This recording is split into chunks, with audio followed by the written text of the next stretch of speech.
It all has to start from somewhere. And so we look today at the beginnings. So let's start at Earth. Earth is where you live. It orbits the sun once every year. It has a magnetic sphere to protect you from the solar wind. And it only has one moon, called Earth's moon. Very convenient, I would say. The Earth is part of a larger group of planets that we call the solar system because they go around the sun. The sun is a star, a large ball of gas, burning using nuclear fusion in order to create the mass amount of energy that it becomes other things within the system. The sun is not alone, though. The sun is part of a number of stars that have grouped together around a sort of center and formed a spiral galaxy called the Milky Way galaxy. And the Milky Way is not alone either. Okay, there are lots of other galaxies around, and its family happens to be the local group. Go beyond the local group, and you can see the activity of the entire universe. Things are moving away. Some things in the universe are moving away from us, and those are called redshifting, and other things are moving toward us. And we know because of the number of redshifts that are in the universe is constantly expanding, which suggests that at one time the universe must have been much smaller.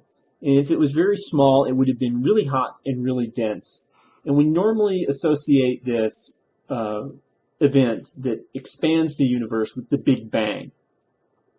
After the Big Bang, there's a period, everything comes out from a single point. And eventually, you get galaxies, and eventually gas collects together, and you get enough heat and gravity, and you get the creation of stars, including one star, very important to us, that formed about 5 billion years ago. And the planet that formed around it 4.6 billion years ago around a hunk of iron.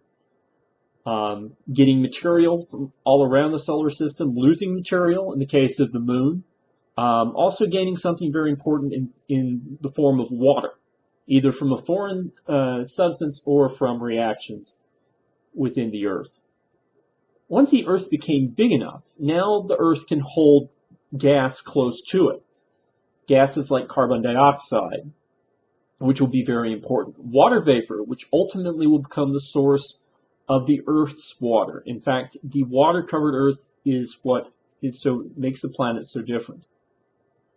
And eventually, those oceans are going to become the home for life. Now, the first life you're not really going to recognize because it's going to be microbial life that's living off of things like rust and what we call chemosynthesis. But eventually, this life is going to start producing a waste gas called oxygen, and that